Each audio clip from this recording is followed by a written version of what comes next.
안녕하세요. 바른생각연구소 젠틀입니다. 저는 오늘 가브리엘 쿠비가 쓴 글로벌 성혁명에 수록된 제4장 유엔 글로벌 성혁명을 주도하다 내용을 나누어 보려고 합니다. 성혁명은 과거의 혁명과 달리 위에서부터 아래로 내려오는 혁명입니다. 파워 엘리트들, 이전 챕터에서 살펴본 것처럼 여러 지식인들 그리고 부를 갖고 있는 사람들이 그들이 가지고 있는 신념, 관점, 가치관에 맞춰 세상의 질서를 바로잡기 위해 성이라는 수단을 사용하고 있습니다. 이 혁명의 목적에는 세계 인구 감소가 포함되어 있습니다. 1948년 유엔의 세계인권선언문에는 이런 내용이 담겨 있습니다. 제1조 모든 인간은 자유롭게 그리고 동등한 존엄성과 권리를 가지고 태어난다. 그들은 이성과 양심을 부여받았으며 서로를 향해 형제애를 가지고 행동해야 한다. 제16조 1항 성인이 된 남녀는 인종, 국적 또는 종교에 제한 없이 결혼하여 가정을 이룰 권리를 가진다. 제16조 3항 가족은 사회의 자연적이며 기초적인 구성 단위이며 사회와 국가의 보호를 받을 자격이 있다. 1948년의 유엔 세계인권선언문에는 절대적이고 보편적인 도덕 가치들을 잘 표현하고 있습니다. 하지만 포스트 모더니즘 사상을 통해 도덕적 가치, 규칙, 규범들은 무너져 버렸습니다. 유엔도 예외가 아닙니다. 유엔을 포함한 유엔 산하 기관들은 남성과 여성의 성 정체성을 해체하고 결혼과 가족을 파괴하며 자주적인 아동 권리의 강화를 통해 세대를 분리시키고 성도덕을 없애버리며 낙태를 인권이라 주장하고 있습니다. 왜 이렇게 변화했을까요? 1989년을 기점으로 해서 유엔의 패러다임은 전환되었습니다. 1989년 베를린 장벽이 무너지고 공산주의가 몰락하면서 모든 것은 통합되고 화합될 것 같았습니다.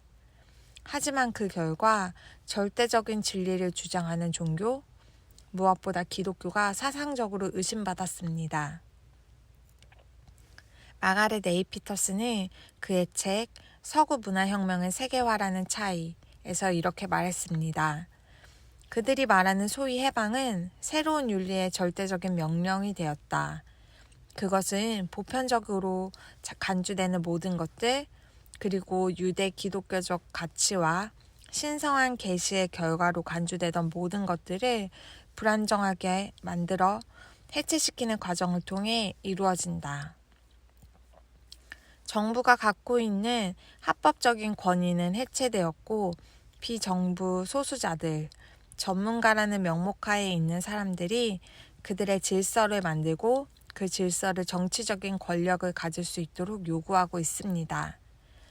그들은 전문가라고 주장하지만 자신들만의 이익, 질서를 만들기 위해 무소불위의 권력을 사용하며 소수자들을 이용하는 로비스트인 것입니다. 유엔과 락펠러 가문은 인구 통제라는 목적을 이루기 위하여 국제가족계획연맹과 파트너를 맺었습니다. 국제가족계획연맹은 생식보건이라는 단어를 새롭게 정의했습니다. 생식보건이란 사람들이 만족스럽고 안전한 성생활을 할 수 있다는 것과 출산 능력을 가지고 있으며 언제 그리고 얼마나 자주 출산할 것인가를 결정할 수 있는 자유를 가지고 있다는 것을 의미한다. 1995년 베이징에서 열린 유엔 세계 여성 대회의 최종 문서인 행동 강령의 용어 정의에 쓰여져 있습니다. 인구 감소의 전략으로 사용하고 싶은 피임약의 무분별한 허용, 안전한 낙태, 불임시술이라는 것을 합법화하고 불쾌감 없이 의심 없이 받아들일 수 있도록 긍정적인 단어들을 사용하는 그들의 전략입니다. 여성들의 건강을 위해서 더 좋은 삶을 위한 것 같은 생식보건이라는 이 단어는 정의된 문장을 여러 번 곱씹어서 읽어보면 포스트 모더니즘 사상이 정확하게 담겨 있습니다. 출산을 제어하고 제거하는 것은 내가 결정해. 내가 인생의 주인이잖아 라는 의미가 담겨 있습니다. 앞서 본 1948년도의 세계인권선언문의 내용 기억하고 계신가요? 모든 인간은 존엄성을 가졌고 성인이 된 남녀는 결혼하여 가정을 이루며 가정은 사회의 기초적이며 기본 단위이다 라고 기록되어 있습니다. 하지만 유엔은 현재 남녀를 불평등하다고 얘기하며 가족을 해체하고 그로 인해 사회를 무너뜨리고 있습니다. 그들은 우리가 상상할 수도 없는 네트워킹을 가지고 있습니다. 유엔, 여러 NGO 단체들, 유력 자산가 등으로 이루어져 있는 네트워킹을 통해서 정치적, 경제적, 문화적으로 전략을 세워 그들의 질서를 만들고 있습니다. 하지만 그들은 전략은 모호하지만 거리낌 없이 받아들일 수 있는 단어와 정의를 담고 있어 우리는 모를 수 있습니다. 우리는 진리를 알아야지만 잘못된 것을 발견할 수 있습니다. 저도 유엔은 선한 기관인 줄 알았습니다. 우리나라가 전쟁으로 나라 전체가 힘들 때 유엔의 구호를 통해 여러 측면에서 도움을 많이 받았습니다. 하지만 그때 유엔과 지금의 유엔이 갖고 있는 정신은 많이 달랐습니다. 개구리는 뜨거운 냄비에 들어가면 바로 튀어나옵니다. 하지만 차가운 물에서부터 천천히 온도를 높이면 익어서 죽습니다.